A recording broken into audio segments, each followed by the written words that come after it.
Muito bem. Ontem à noite a gente falou um pouco sobre a revelação que Paulo recebeu de Jesus Cristo em pessoa. E entre as tantas coisas que Paulo recebeu de Jesus, entre elas está o arrebatamento.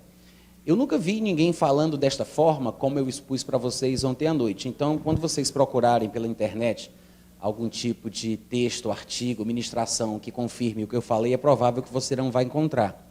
Mas pode ser que alguém também tenha percebido a mesma coisa que eu e faça a mesma associação. Poucas pessoas observam a importância do ministério de Paulo e o quanto daquilo que ele ensinava era, na verdade, uma explicação direta da pessoa de Jesus Cristo depois de ressuscitado dentre os mortos. Quando Jesus estava na terra, ministrando aos seus apóstolos, dos quais Pedro fazia parte, Jesus não falava as coisas que ele veio a falar depois para Paulo. Porque Jesus ele tinha um compromisso com as profecias do Antigo Testamento. Então, ele se limitava a falar de uma forma que ficasse claro que ele era o cumprimento daquilo que havia sido declarado nos textos do Antigo Testamento, por meio dos profetas veterotestamentários, né? Mas ele sabia, ele disse isso aos discípulos, que um dia as coisas seriam diferentes. Ele disse, eu tenho muita coisa para dizer para vocês, isso falando com os discípulos, mas vocês não poderiam suportar ainda. Ele sabia que você pegar um pedaço de pano novo para tentar remedar buraco de tecido velho vai fazer com que as coisas não fiquem bem. Vinho novo só se conserva em odres novos. Então, ele falou até onde pôde e deixou por conta do Espírito Santo as revelações que viriam depois aos seus discípulos. Mas veja que ele não falou. Ele disse, não posso falar, não é que ele não quisesse. Ele disse, vocês não vão suportar. Mas quando o Espírito da verdade vier, ele vos guiará a toda a verdade. E, de fato, depois que ele chama Paulo para o ministério e ele diz para Paulo que as coisas que Paulo vai ministrar são coisas que ele mesmo vai contar pessoalmente para Paulo, e quando Paulo começa a tratar sobre tais coisas, tanto oralmente como de forma escrita, Pedro, quando tem contato com as ministrações de Paulo, ele reconhece que aquilo que Paulo fala é uma sabedoria divina, que lhe fora dada. Então, Pedro, ele confirma, ele ratifica, né? Ele avaliza aquilo que Paulo está falando como sendo de Deus. Então, eu acho que essa é uma falha muito grande quando as pessoas estão estudando escatologia e não observam que o arrebatamento ele é uma revelação realmente bem do Novo Testamento e, mais especificamente, trazida pelo ministério de Paulo. Outro texto de Paulo, onde ele fala sobre o arrebatamento, que parece que a maioria das pessoas não conseguiram perceber que era sobre isso que ele falava, se encontra em 2 Tessalonicenses, capítulo 2. E eu queria que vocês abrissem, por gentileza, comigo lá. A gente vai fazer uma leitura de um texto de Paulo, que, no meu ponto de vista, está tratando também sobre o arrebatamento. Mas algumas pessoas parecem não ter percebido isso. A partir do versículo 1, diz assim, irmãos, no que diz respeito à vinda do nosso Senhor Jesus Cristo e à nossa reunião com Ele, nós vos exortamos a que não vos demovais da vossa mente com facilidade, nem vos perturbeis. Eu quero que você observe que ele disse, eu estou escrevendo porque eu não quero que vocês fiquem perturbados. Trocando em miúdos, é essa a preocupação de Paulo. Olha aqui para mim, deixa eu fazer uma explicação de pano de fundo da situação. Vocês sabem que essa é a segunda carta de Paulo aos Tessalonicenses, e houve uma primeira, na qual ele falou bastante sobre a vinda de Jesus Cristo, e é inclusive lá que se encontra aquele texto do capítulo 4 que a gente leu sobre o arrebatamento. Vocês lembram disso? Quando ele escreveu para falar que o povo não deveria ficar preocupado por causa daqueles crentes que haviam morrido, porque Jesus os traria consigo na vinda do Senhor para o crente. Então, ele fala tudo o que tem que falar, ele explica muitas coisas importantes ali, e depois de um tempo, pelo que parece, segundo dizem os historiadores que têm as informações sobre o que aconteceu em Tessalônica, vieram alguns irmãos que começaram a supor que o dia do Senhor, e daqui a pouco a gente vai explicar o que a expressão dia do Senhor significa, mas começaram a dizer que o dia do Senhor tinha chegado. Por quê? O Império Romano estava perseguindo os cristãos por todos os lugares, exatamente nessa época em que Paulo escreve aos Tessalonicenses, e muitos estavam sendo mortos, colocados em prisões, jogados às feras, sendo usado como tochas para iluminar a cidade, e assim por diante. Foi uma perseguição severa. O que acontece é que as pessoas interpretaram que estes acontecimentos contra os cristãos seria o que Paulo teria pregado sobre o final dos dias, ou seja, o período em que o anticristo estaria na terra, a tribulação teria começado, que é o que também é chamado de o dia do Senhor. A gente vai ver textos no Antigo Testamento que mostram isso claramente, que aquilo que foi chamado pelos profetas do Antigo Testamento de o dia do Senhor é o que nós comumente chamamos mais de tribulação, que também é o período em que a ira de Deus vai se manifestar de forma mais severa contra os homens na terra, de forma pontual, num período aproximado de 7 anos. Então, Paulo, sabendo que algumas pessoas estavam confundindo a cabeça dos tessalonicenses, dizendo que a tribulação já tinha chegado, que o dia do Senhor já tinha chegado, que a ira de Deus já estava sendo derramada, que o anticristo talvez até já estivesse na terra, aí Paulo escreve isso para falar, gente, olha, o que eu vou falar agora é o que ele diz no versículo 1. O que eu vou começar a falar agora com vocês diz respeito à vinda do Senhor e da nossa reunião com Ele. E aí ele diz, eu quero falar sobre isso para que vocês não mudem a forma de pensar, não vos demovais da vossa mente com facilidade, nem fiquem perturbados, quer por espírito, quer por palavra, quer por epístola. Ou seja, ele diz, não importa se alguém vem e diz que teve uma revelação, ou porque soube em seu espírito de uma verdade sobrenatural que ninguém percebeu, ou porque um anjo lhe falou, ele disse, não se perturbe, não importa o que o portador da mensagem disser, venha ele em nome de uma suposta revelação espiritual, ele diz, não vos perturbeis, quer por espírito, quer por palavra, por questões argumentativas ou aparentemente lógicas, por causa de pregações que eles estivessem ouvindo, ou ainda por epístola. E ele diz, como se partisse de nós. Ou seja, naquela época, nós temos que lembrar que não existia a imprensa, não existia impressora, xerox, não tinha nada disso.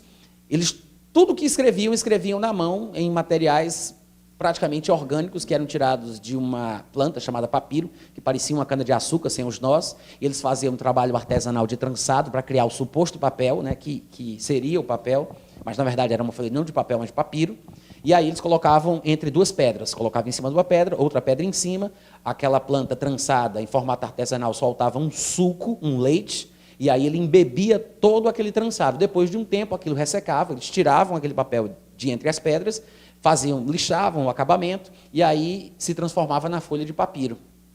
Depois colavam nas extremidades superiores ou inferiores, no topo ou embaixo, e eles iam enrolando como um rolo.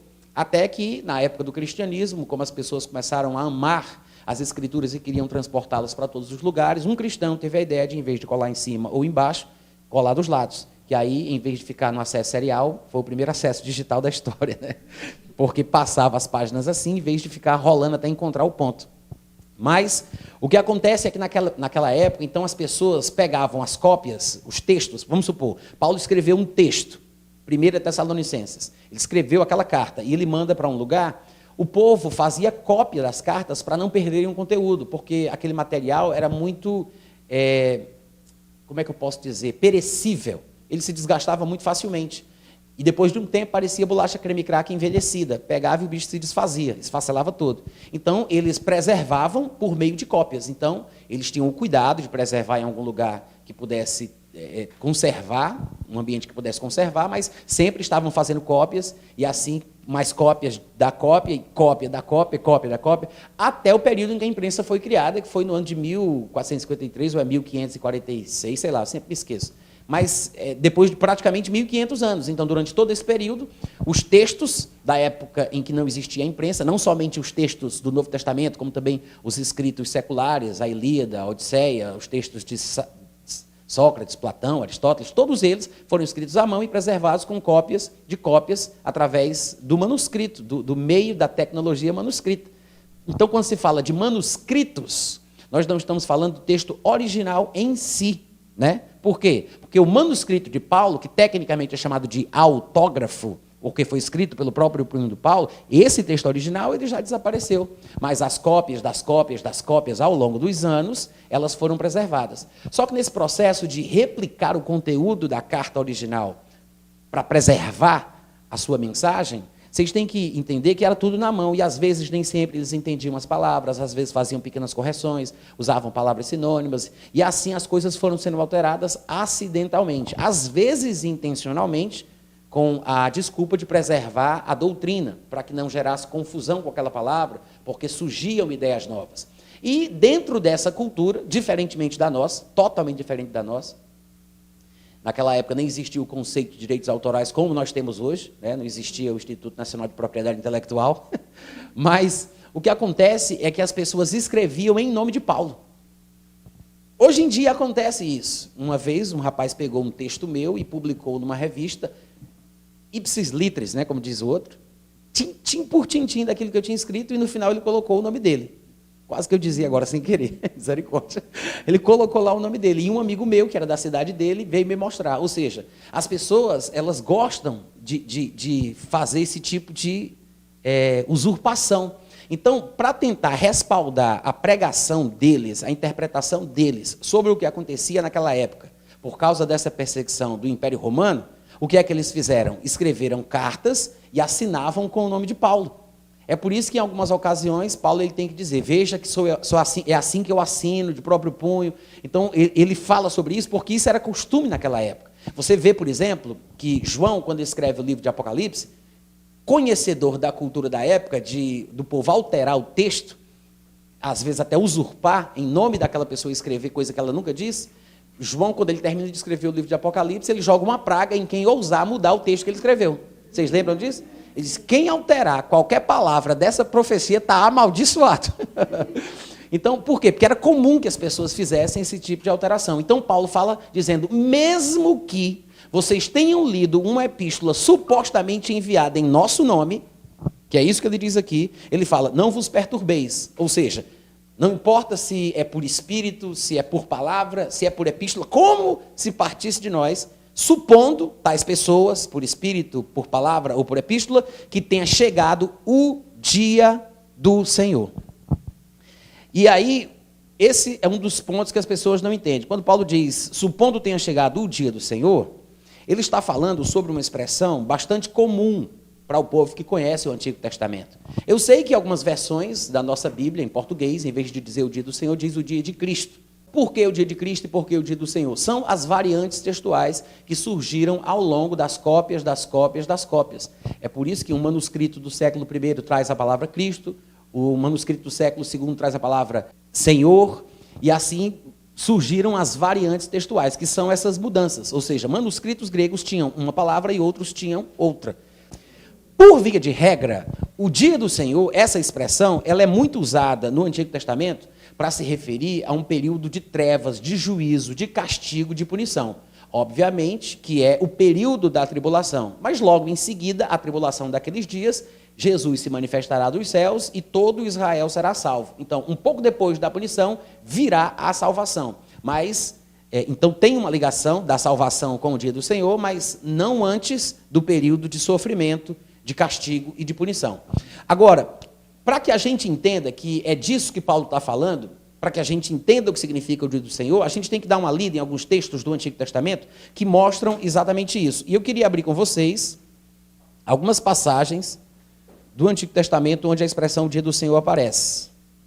Dia do Senhor, em primeiro lugar, antes do Antigo Testamento, lá em 1 Tessalonicenses 5, de 2 a 4, Paulo ele diz assim, pois vós mesmos estáis inteirados com precisão de que o dia do Senhor vem como ladrão de noite. Olha o que ele diz aí, vem como ladrão de noite.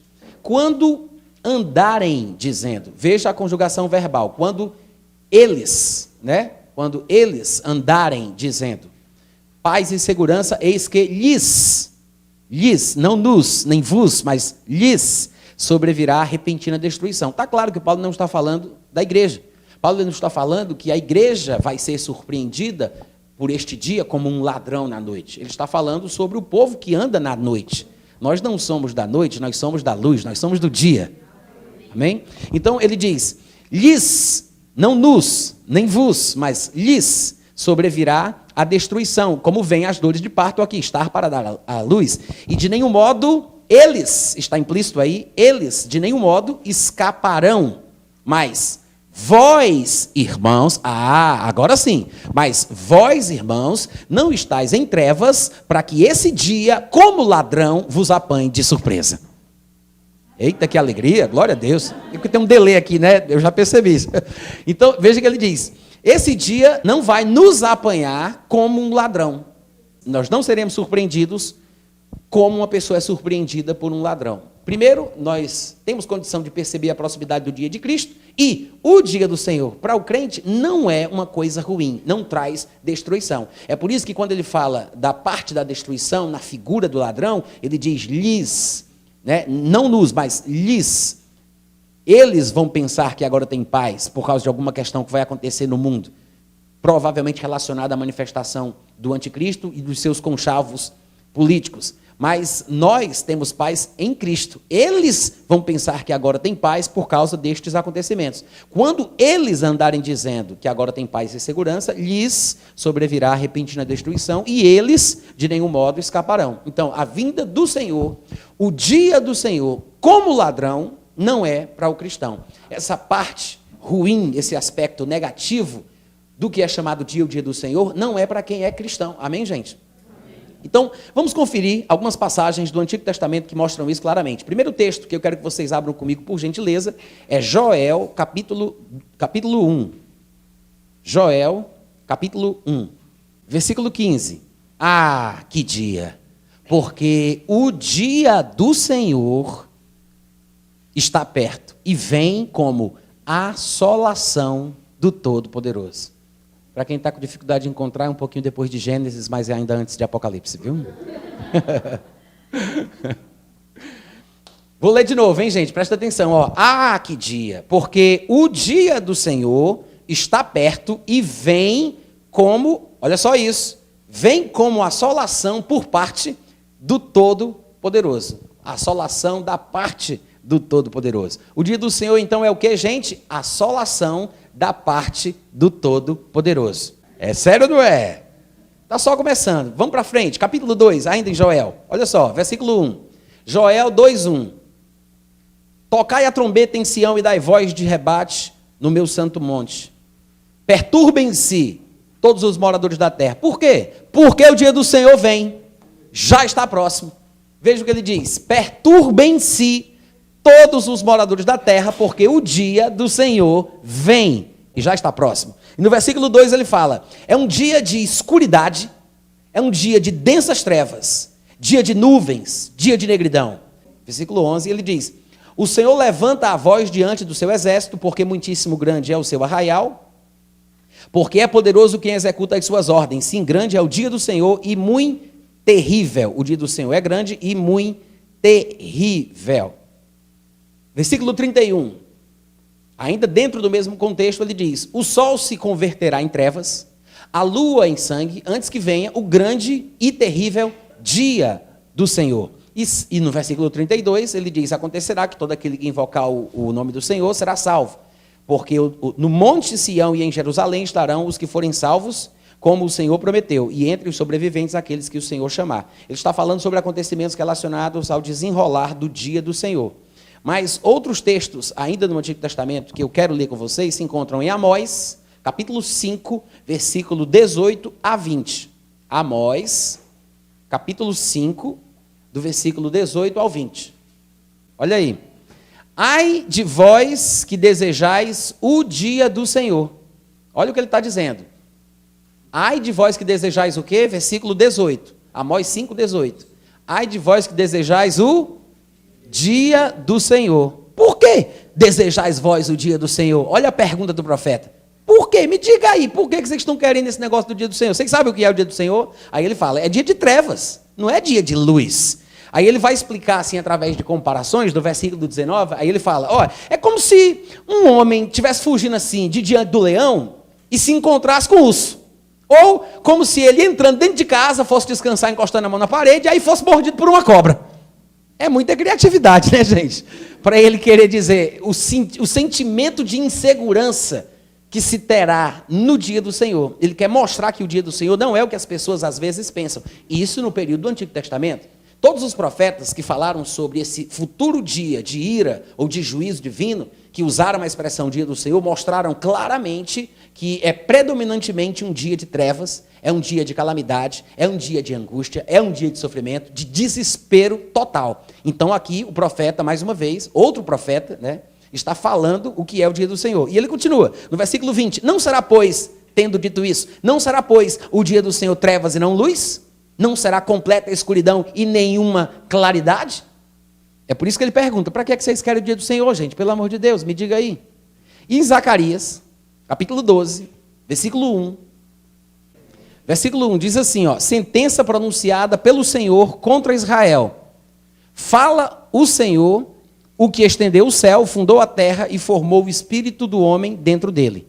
Eis que eu farei de Jerusalém um cálice de tontear para todos os povos em redor, e também para Judá durante o sítio contra Jerusalém. Naquele dia, farei de Jerusalém uma pedra pesada para todos os povos, todos os que a erguerem se ferirão gravemente, e contra ela se ajuntarão todas as nações da terra. Essa é uma palavra também relacionada ao que é chamado pela Bíblia de o dia do Senhor.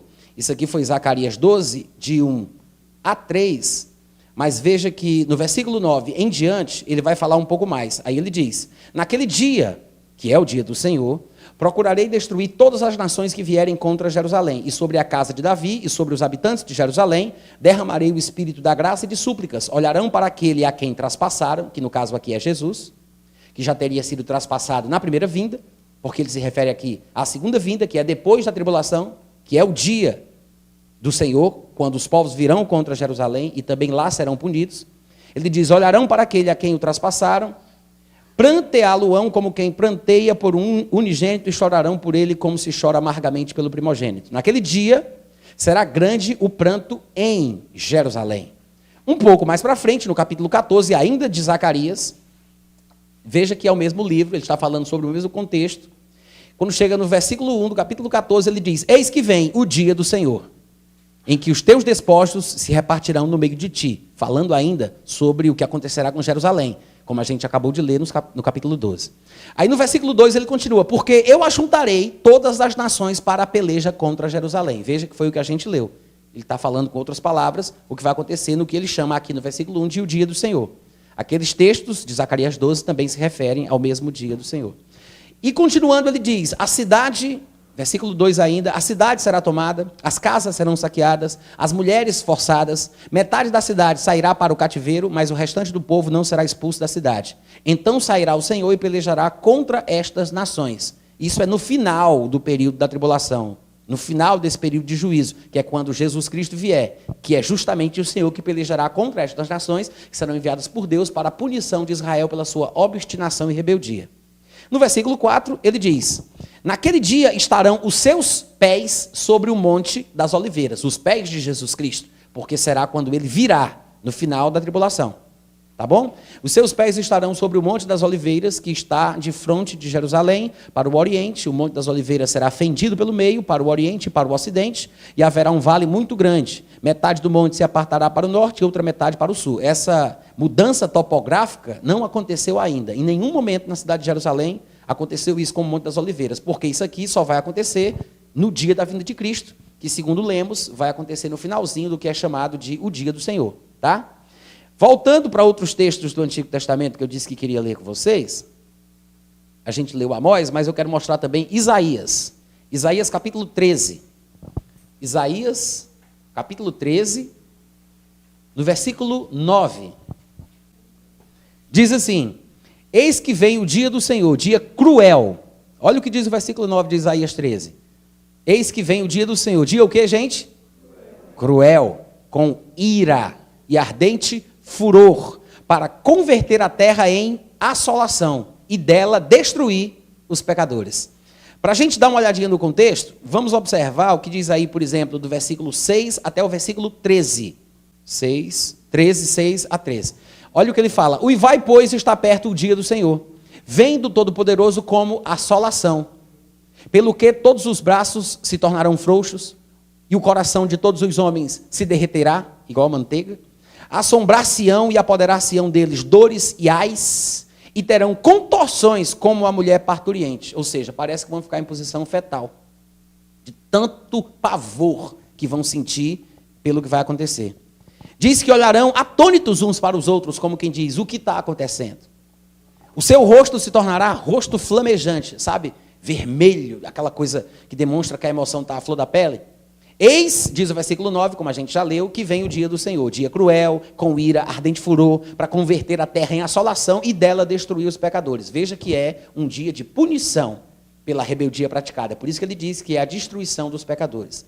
No 10 ele fala, porque as estrelas e constelações dos céus não darão a sua luz, o sol logo ao nascer se escurecerá, e a lua não fará resplandecer a sua luz. Não parece com aquilo que a gente viu lá em Apocalipse 6,12, em diante, quando ele fala sobre a abertura do 6º selo? E ele continua, versículo 11, castigarei o mundo por causa da sua maldade, e os perversos por causa da sua iniquidade. Farei cessar a arrogância dos atrevidos e abaterei a soberba dos violentos. Aí é que eu quero ver como é que vai ficar, né? Ele diz, quero ver esses bambambãs, esse povo arrogante e soberbo que hoje em dia debate com tanta petulância na televisão, desonrando as verdades de Deus. Nesse dia, ele disse, vou fazer cessar a arrogância dos atrevidos. Dá até vontade de ficar para ver, né? Ele diz, vou cessar a arrogância dos atrevidos e vou abater a soberba dos violentos. 12, farei que os homens sejam mais escassos do que o ouro puro, mais raros do que o ouro de Ofir. Portanto, farei estremecer os céus e a terra, os céus e a terra, será sacudida do seu lugar, por causa da ira. Por causa de quê, gente?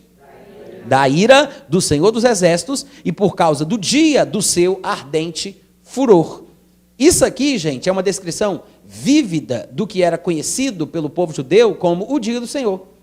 Todo o povo judeu, todo o povo que lia as Escrituras, sabiam o que significava o dia do Senhor. Porque não é um profeta só. A gente já leu o quê? 3, 4 profetas até agora? A gente leu Joel, a gente leu Amós, a gente leu Zacarias, acabamos de ler Isaías. Praticamente todos eles falam alguma coisa a respeito. Outro profeta que menciona o tal do dia do Senhor é Sofonias, no capítulo 1, no versículo 14 e 15. Sofonias 1, 14 e 15. Eu vou ler, tá? Diz assim, está perto o grande dia do Senhor, está perto e muito se apressa. Atenção, o dia do Senhor é amargo e nele clama até o homem poderoso. Aquele dia é dia de indignação ou dia de ira, dia de angústia, dia de alvoroço, dia de desolação, dia de escuridade, dia de negrume, dia de nuvens e de densas trevas. Para ninguém ter dúvida, né? Você vê que ele fala aqui de forma bastante incisiva e contundente, que é um dia pavoroso. Todo mundo entendeu o que significa o dia do Senhor? O que é este dia? Sim ou não, gente? Sim. A tônica do dia do Senhor é um dia de punição. Claro que, no final das contas, o povo que for punido e se arrepender será salvo. Só que, veja que o dia do Senhor é o que nós chamamos de tribulação. É aquele momento em que acontecerá uma grande angústia, grande aflição, como nunca houve na terra desde que Deus criou o mundo até agora, como diria Jesus, né?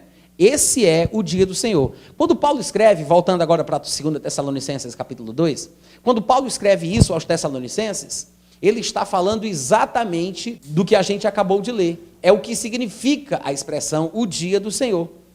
Ou seja, eles estavam sendo perseguidos, estavam sendo mortos, era uma tribulação, querendo ou não, era um momento de muita angústia, e alguém inventou de dizer que aquele era o dia do Senhor. Ora, se Paulo, presta atenção, tá? Se Paulo tinha ensinado, tanto presente como na primeira epístola, que o arrebatamento deveria acontecer antes da manifestação do anticristo, antes do início da tribulação, primeiro a igreja seria retirada e depois a ira de Deus seria derramada, então se já estava acontecendo o derramamento da ira, o dia do Senhor já tinha chegado, a tribulação já tinha começado, então eles poderiam pensar, será que nós ficamos? Será que não fomos arrebatados? Será que fomos deixados para trás? Então eles estavam perturbados. Aí Paulo escreve porque soube o que estava acontecendo em Tessalônica. Ele soube que estavam perturbando os irmãos com interpretações extremistas sobre o arrebatamento, a tribulação, o anticristo, o dia do Senhor, etc. Aí Paulo escreve para dizer, eu quero escrever sobre a questão da vinda de Jesus e do arrebatamento, e eu quero, irmãos, exortar vocês a que vocês não se perturbem. Não desaprendam tão rapidamente as coisas que eu passei para vocês, quer por espírito, quer por palavra, quer por epístola, como se fosse a gente que estivesse escrevendo isso para vocês. Aí ele fala no versículo 3, ninguém de nenhum modo vos engane, porque isto, o dia do Senhor, que ele mencionou aí no finalzinho do versículo 2, que é essa tribulação, que é o dia do juízo, que é a punição e o castigo de Deus, esse dia de trevas, de angústia, de ira e tudo mais, ele diz, isto não acontecerá sem que primeiro venha a apostasia. Algumas pessoas, às vezes, se atrapalham na leitura desse texto, Porque pensam que quando Paulo diz no versículo 3, ninguém de nenhum modo vos engane, porque isto não acontecerá, as pessoas pensam que o isto a que ele se refere é o que está lá no versículo 1, quando ele introduziu o assunto, quando ele disse, no que diz respeito à vinda do Senhor e à nossa reunião com ele.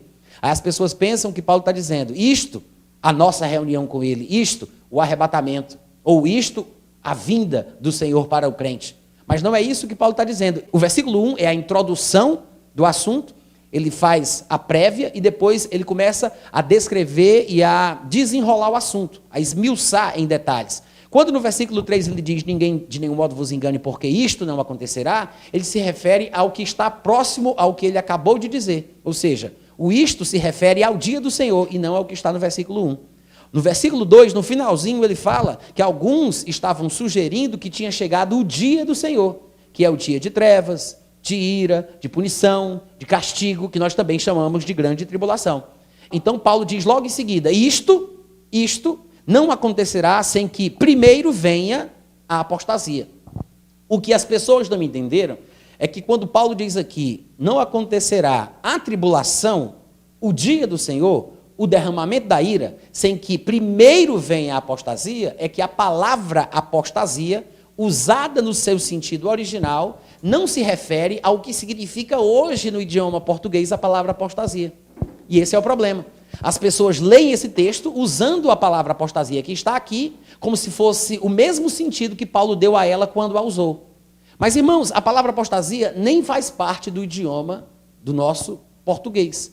Ela foi inserida no idioma português e hoje nós usamos a palavra apostasia, mas não no seu sentido original quando era usada por Paulo. Ela aparece aqui nesse texto não como uma tradução. Veja, tem várias palavras em português que nós identificamos aqui. Próximos à palavra apostasia, nós temos a palavra venha, nós temos o artigo a, temos a palavra e, temos seja revelado, nós temos a palavra primeiro, que, sem, acontecerá, tudo isso aqui é tradução.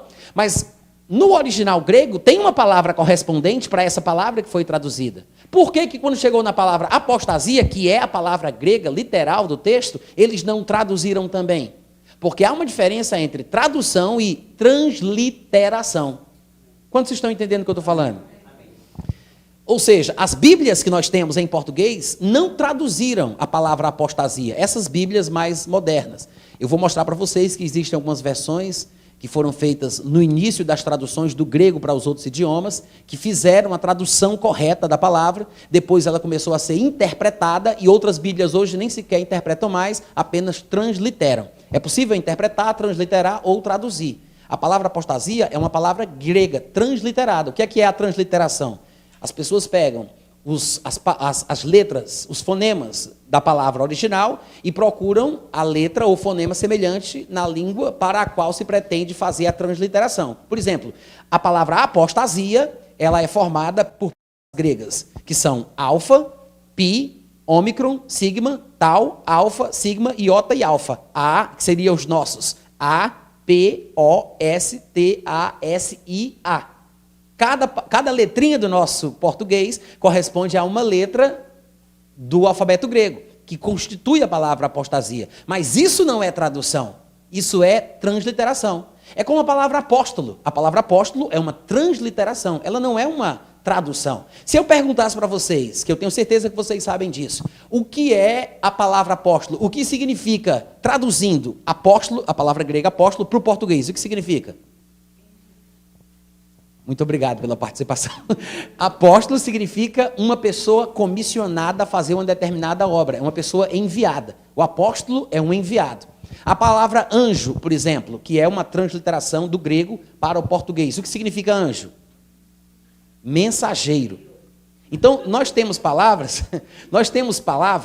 que nós usamos no nosso idioma, mas que elas não são necessariamente oriundas da nossa língua, mas que elas ganham significados específicos no contexto da nossa cultura.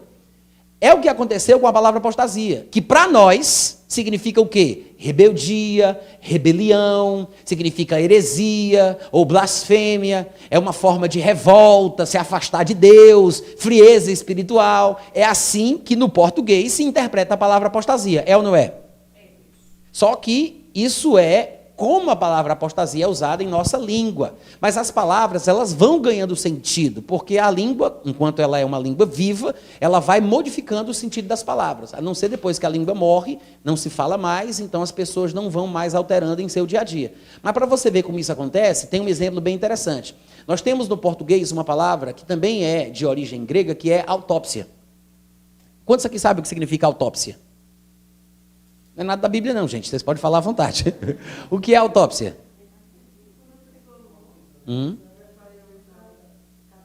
Um exame no cadáver. É exatamente isso. Só que tem uma coisa errada aí.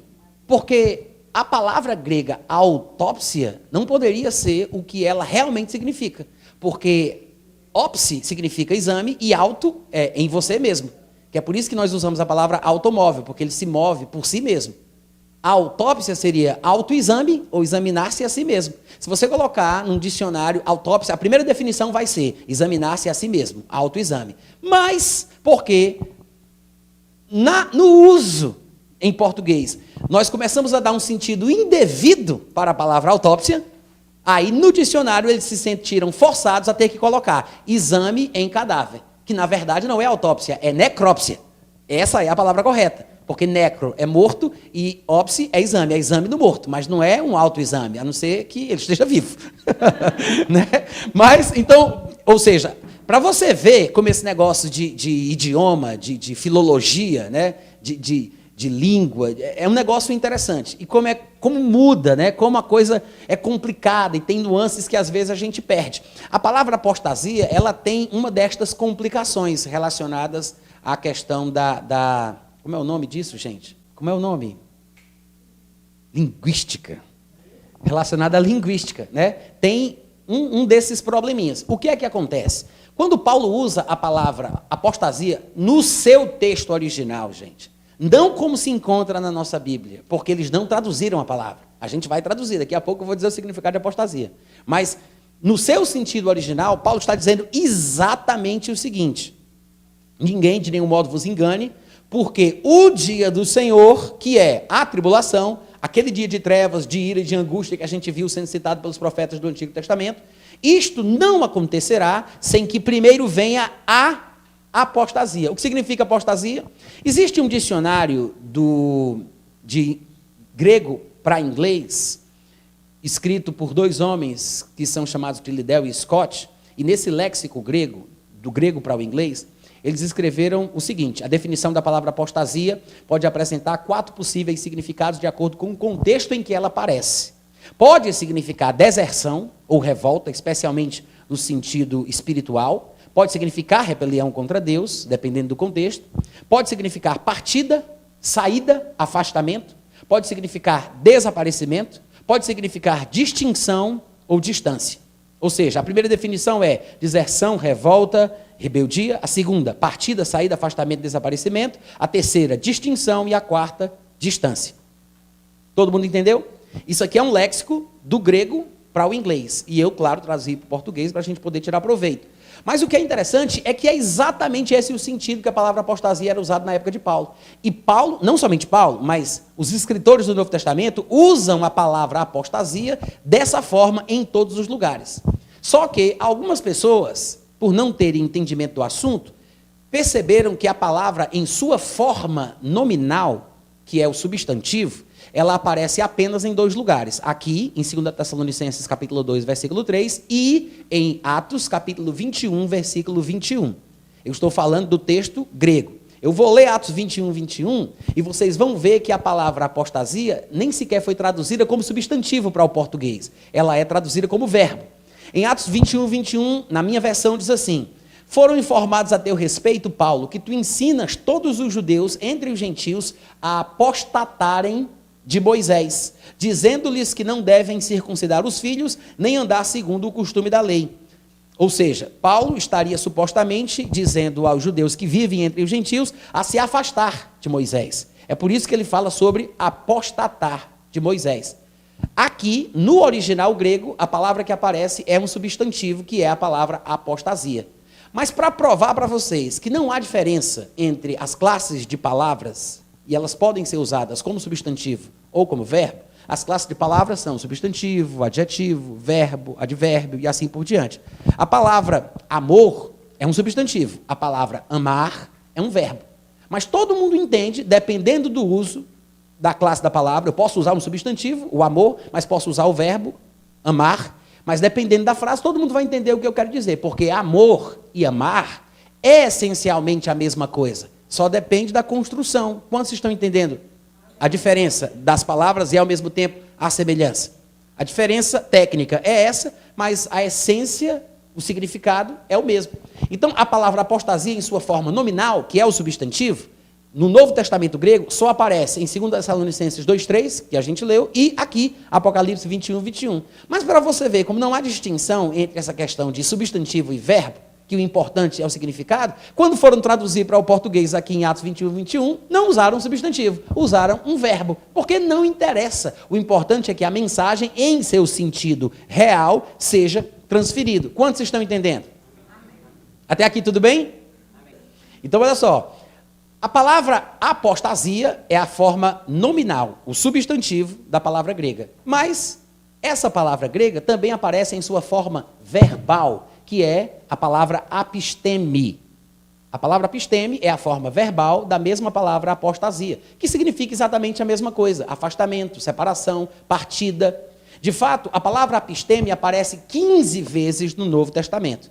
A palavra apostasia, que é a forma nominal da mesma palavra, o substantivo, aparece apenas 2.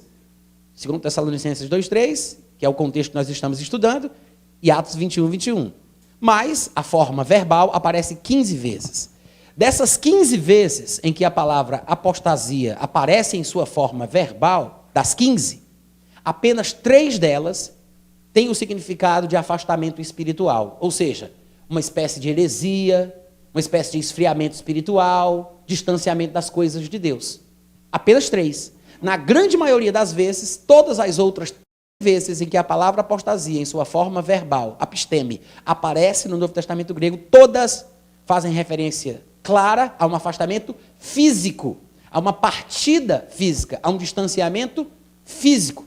Para falar a verdade, um derivado desta palavra, que é apostasion, que aparece lá em Mateus, capítulo 19, versículo 7, é traduzida como divórcio, que é uma separação de corpos, que dá uma ideia de distanciamento, para você ver como o significado real da raiz da palavra, apostasia, apostasion, apisteme, não importa, significa exatamente isso, distância, separação. Ela foi traduzida da seguinte forma em Mateus 19, 7. Vou ler aqui para vocês. Replicaram-lhe: por que mandou então Moisés dar carta de divórcio e repudiar? A palavra que foi traduzida em português por divórcio é um dos derivados da mesma palavra, que é apostasion, tá? Além disso, um determinado escritor que é bastante conhecido, chamado Arquimedes, ele viveu entre os anos 287 a 212 antes de Cristo. E, no seu período de vida, ele escreveu muitos livros, e entre eles, ele escreveu um livro chamado O Contador de Areia, que eu não sei se tem em português. Mas o livro O Contador de Areia, você pode pesquisar no Google depois para conferir, ele fala algumas coisas relacionadas à cosmologia, e num determinado momento ele faz a seguinte citação. Claro que Arquimedes escreveu em grego, era a língua que ele usava, a língua dele, e escrevendo em grego, claro, traduzindo para o português, ele escreve a seguinte coisa: a circunferência na qual a Terra deve girar tem a mesma proporção da distância, a palavra aqui que ele usou é apostasia, da distância das estrelas fixas, assim como o centro de uma esfera da sua superfície. Seja lá o que isso significa, não interessa. Mas o que é interessante é que nós temos um registro histórico de um homem que escreveu antes de Jesus nascer, que a língua natural materna dele era o grego, e ele usa a palavra apostasia para significar distância. Distância, separação, partida, coisas que não estão próximas fisicamente falando. Vocês estão entendendo o raciocínio? Sim ou não? Vocês vão compreender porque é importante entender a palavra apostasia, para que quando a gente lê 2 Tessalonicenses 2, a gente saiba, afinal de contas, do que é que Paulo está tratando ali. Porque as pessoas não perceberam que Paulo não está falando sobre uma suposta futura perversão espiritual, ou esfriamento espiritual, que é como a gente interpreta a palavra apostasia, porque é assim que hoje em dia as pessoas pensam. Paulo estava dizendo, um dia vai surgir a apostasia, porque leem esse texto e pensam dessa forma. Mas não entenderam que Paulo estava usando a palavra em seu sentido original, que se refere à partida, separação, distanciamento, distinção. Paulo não está falando sobre uma heresia futura que vai surgir, mas sobre a retirada do corpo de Cristo desta terra. Veja onde a palavra apostasia aparece em outros lugares do Novo Testamento, na sua forma verbal, com sentido espiritual, no sentido de afastamento espiritual. Eu disse que só tem 3 lugares, né? Uma delas é 1 Timóteo 4:1, quando diz: mas o Espírito expressamente diz que nos últimos tempos apostatarão alguns da fé, dando ouvidos a espíritos enganadores e a doutrinas de demônios. Ou seja, essa aí é uma das vezes em que a palavra apostasia, em sua forma verbal, aparece no sentido de afastamento espiritual, esfriamento espiritual, distanciamento espiritual. Mas veja que mesmo assim, ele precisa classificar que tipo de afastamento é esse. De que as pessoas estão se afastando, ainda que seja no seu sentido espiritual. É por isso que ele diz, apostatarão da fé. Se apostatar significasse em si, se apostatar já significasse em si, se desviar de Deus, se afastar de Deus, significasse esfriar-se espiritual, se já significasse isso, ele não precisava explicar que é apostatar da fé. Quantos entenderam? Amém, gente? Mais para frente, Hebreus capítulo 3, versículo 12, mais um uso da palavra apostasia na sua forma verbal, no sentido de afastamento espiritual. Diz assim: vede, irmãos, que nunca haja em qualquer de vós um coração mau e infiel para se apartar do Deus vivo. A palavra que foi traduzida em nosso português para apartar, no original é a palavra apostasia, na forma verbal, e está claro que ele está falando sobre um afastamento espiritual, e não sobre um afastamento físico. Porque Deus é espírito. Ele está falando sobre esfriamento espiritual. Lucas 8,13 também diz assim: e os que estão sobre pedra, falando sobre a parábola do semeador, e os que estão sobre pedra, estes são os que, ouvindo a palavra, a recebem com alegria, mas como não têm raiz, apenas creem por algum tempo, e no tempo da tentação se desviam. Essa palavra traduzida por desviam é a palavra apostasia. Obviamente está sendo usada num sentido de afastamento espiritual. Mas estas são as únicas 3 vezes em todo o Novo Testamento em que a palavra apostasia é usada no sentido espiritual. Quantos entenderam o que eu falei? Isso quer dizer, gente, que a grande maioria do uso da palavra apostasia, inclusive no mundo secular, como no texto de Arquimedes, o uso da palavra era para falar sobre distanciamento físico, afastamento físico. E por que então as pessoas estão interpretando lá, segundo Tessalonicenses 2, quando Paulo fala da apostasia, como se fosse um afastamento espiritual, um esfriamento espiritual? Se a palavra era usada muito mais comumente para afastamento físico. É muito mais claro, pelo próprio contexto, que Paulo estivesse falando sobre a retirada do corpo de Cristo. Mas, para mostrar para vocês que a palavra aparece, eu separei apenas algumas versões, alguns versículos, que mostram a palavra apostasia, em sua forma verbal, aparecendo no sentido de distanciamento físico. Lucas 2,37, por exemplo, diz que Ana, uma viúva de quase 84 anos, não se afastava do templo. A palavra aí é apostasia, tá? A palavra que está aí é a palavra apisteme, que é a apostasia em sua forma verbal. Servindo a Deus em jejuns e orações de noite e de dia. Ela não se afastava, não apostatava do templo. Atos 15:38. Mas a Paulo parecia razoável que não tomassem consigo aquele que desde a Panfilha se tinha apartado. Falando aqui de Marcos, que abandonou Barnabé e Paulo na viagem missionária. Ele apostatou deles. Mas veja que é usado no sentido de distanciamento físico, de separação física, e não no sentido espiritual, de heresia, de esfriamento, blasfêmia. Lucas 4,13 também diz: e acabando o diabo toda a tentação, ausentou-se de Jesus por um tempo. A palavra aí é apostasia, ou seja, Satanás apostatou de Jesus. Mas é no sentido de se afastar fisicamente, de se distanciar, não é no sentido espiritual. Atos 19:9 diz: mas como alguns deles se endurecessem e não obedecessem, falando mal do caminho perante a multidão, retirou-se deles e separou os discípulos, disputando todos os dias na escola de um certo tirano. Retirou-se é a palavra apostasia, falando no sentido de se afastar.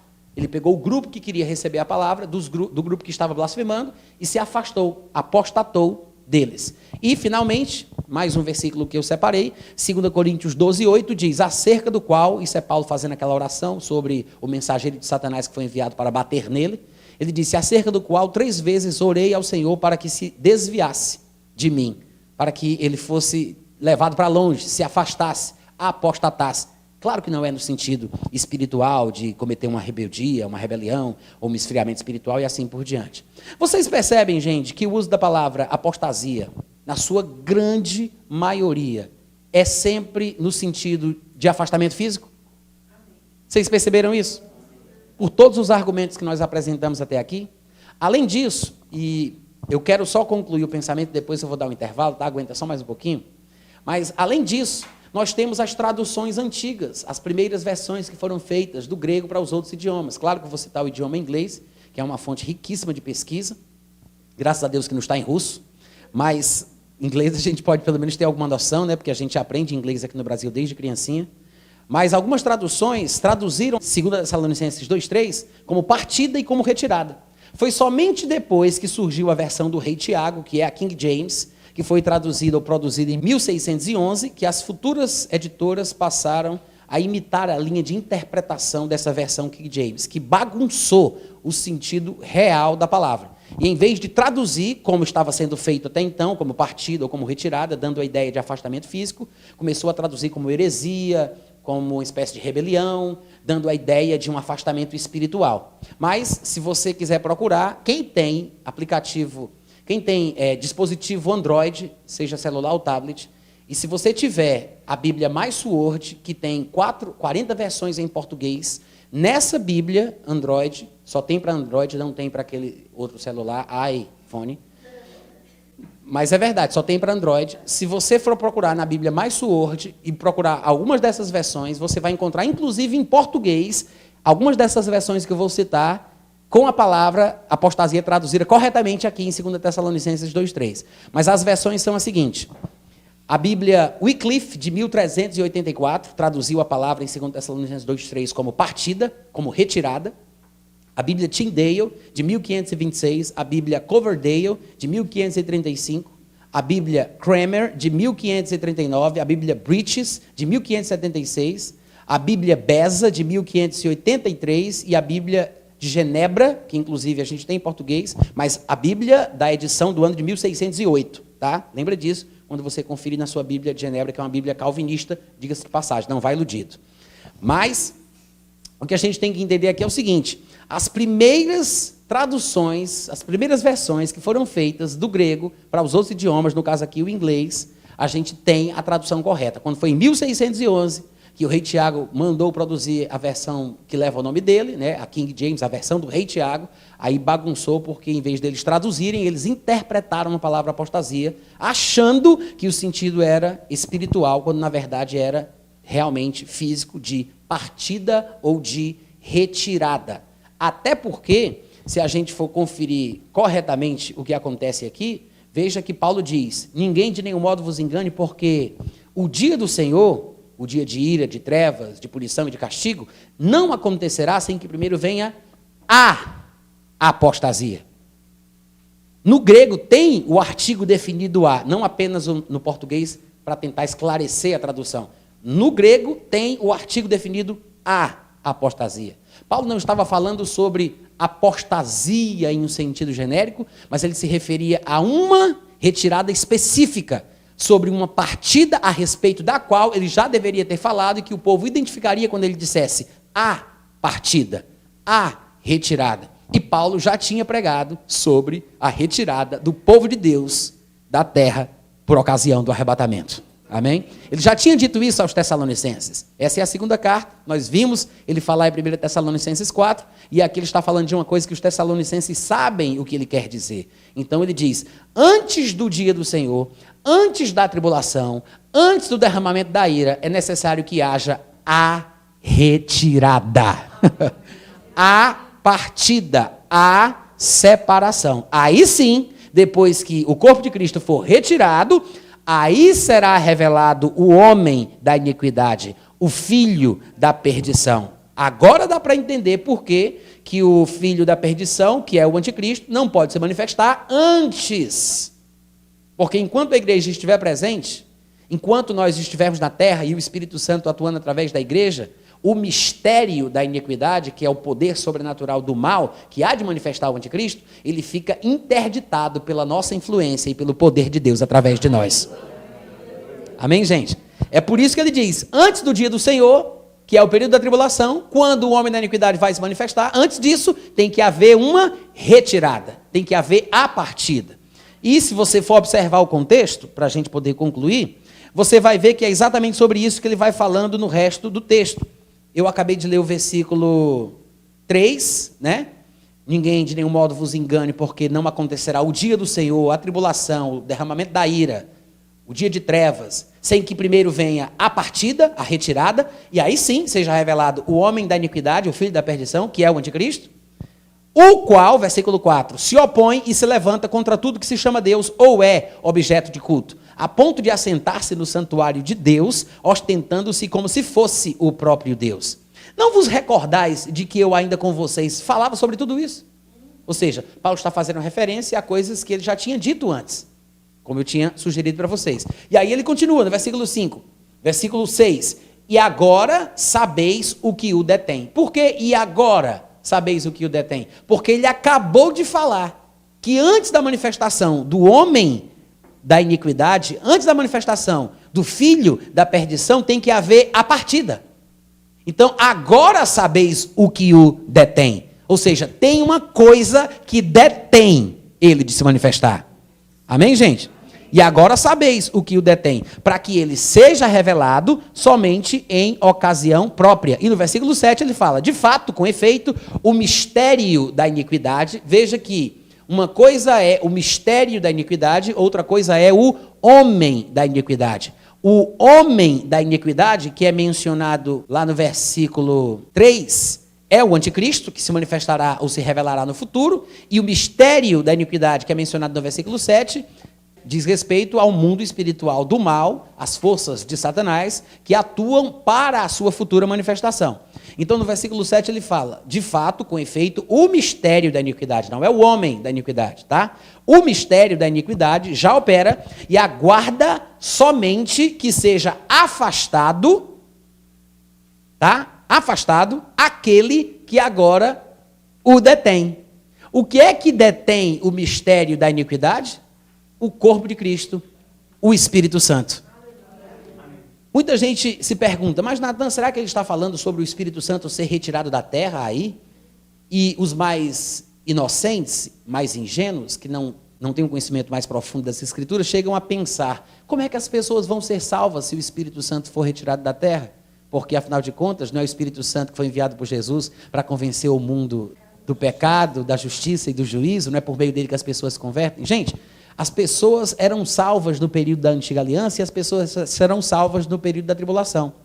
Hoje, no período da graça, da nova aliança, o Espírito Santo está disponível e ele atua por meio da igreja, mas chegará um momento em que a igreja será retirada e com ela o Espírito Santo. E muita gente diz, como assim o Espírito Santo ser retirado? Ele não é onipresente, onisciente, onipotente? Como é que o Espírito Santo, que é Deus, pode ser retirado da terra? Gente, é só a gente parar para pensar. Jesus não disse, convém-vos que eu vá, porque se eu não for, ele não virá? E ele não falava sobre a vinda do Espírito Santo quando ele disse, ele virá, não foi? Ora, se Jesus cria que ele podia vir, então com certeza ele também vai, porque se ele vem, ele vai.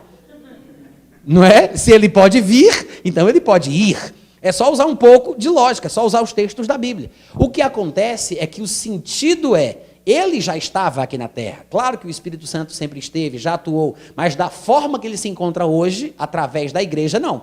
A atuação do Espírito Santo hoje na terra é especial, é singular. Ele hoje está dentro de nós.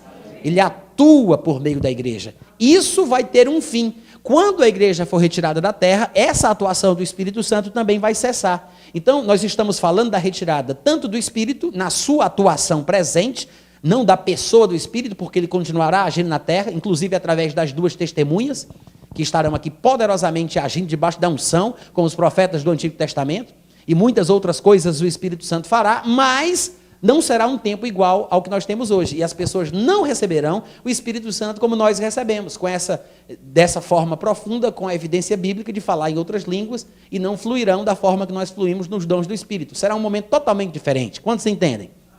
Então, ele está falando sobre isso. Será afastado aquele que agora o detém o mistério da iniquidade. Tanto o Espírito Santo como o corpo de Cristo podem ser incluídos no versículo 7 aqui.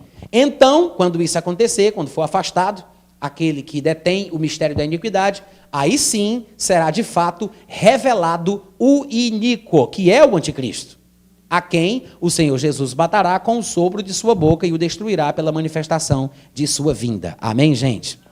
Agora, pensa bem, se a palavra apostasia que aparece aí significasse o que as pessoas supõem, o que a gente sempre pensou que fosse, uma heresia, uma blasfêmia, uma espécie de rebelião final contra Deus no fim dos tempos, se aqui nesse contexto a palavra apostasia estivesse sendo usada nesse sentido, pensa bem, estaria errado o raciocínio de Paulo, não faria sentido, porque Paulo está dizendo no versículo 3, ninguém de nenhum modo vos engane, porque o dia do Senhor, a tribulação, o dia do juízo não acontecerá sem que primeiro venha a apostasia e seja revelado o homem da iniquidade. Ou seja, o homem da iniquidade só poderia se manifestar depois da vinda da apostasia, se a apostasia significasse isso. Primeiro tem que haver uma grande rebelião, uma grande deturpação das verdades de Deus, a apostasia, e depois é revelado o anticristo.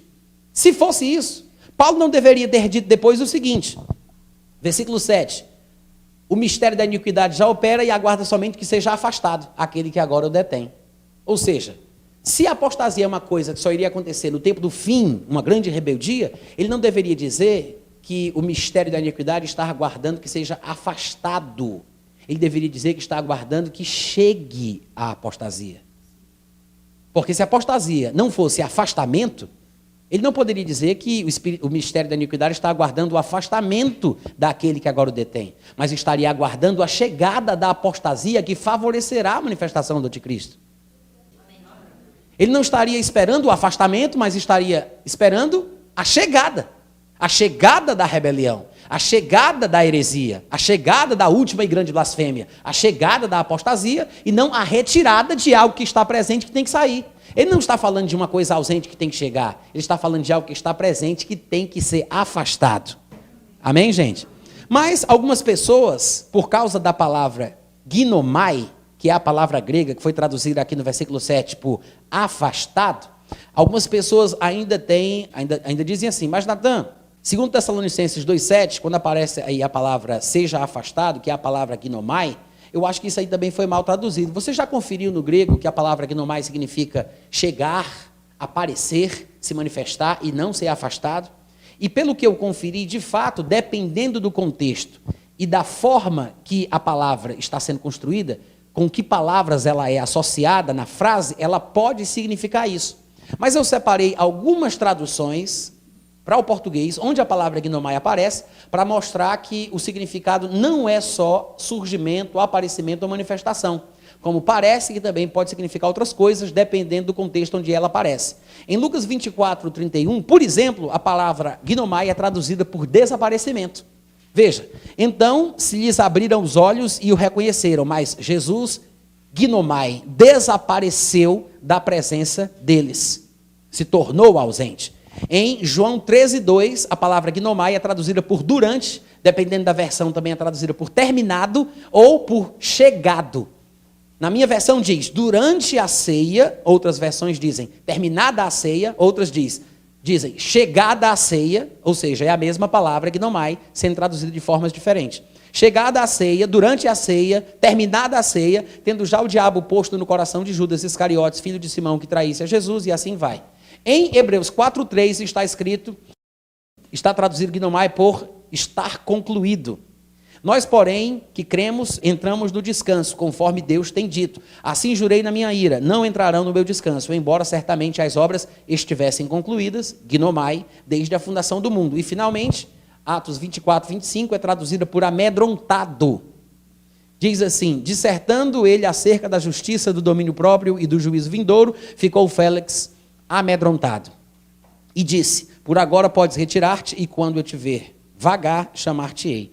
Então, gente, na minha concepção, Paulo está falando aqui em 2 Tessalonicenses capítulo 2 sobre o arrebatamento ter que acontecer primeiro, antes do dia do Senhor, antes da manifestação do anticristo, antes do derramamento da ira de Deus. Até porque, como outros textos revelam, Deus não nos destinou para a ira, mas para alcançar a salvação por meio de Jesus. Amém?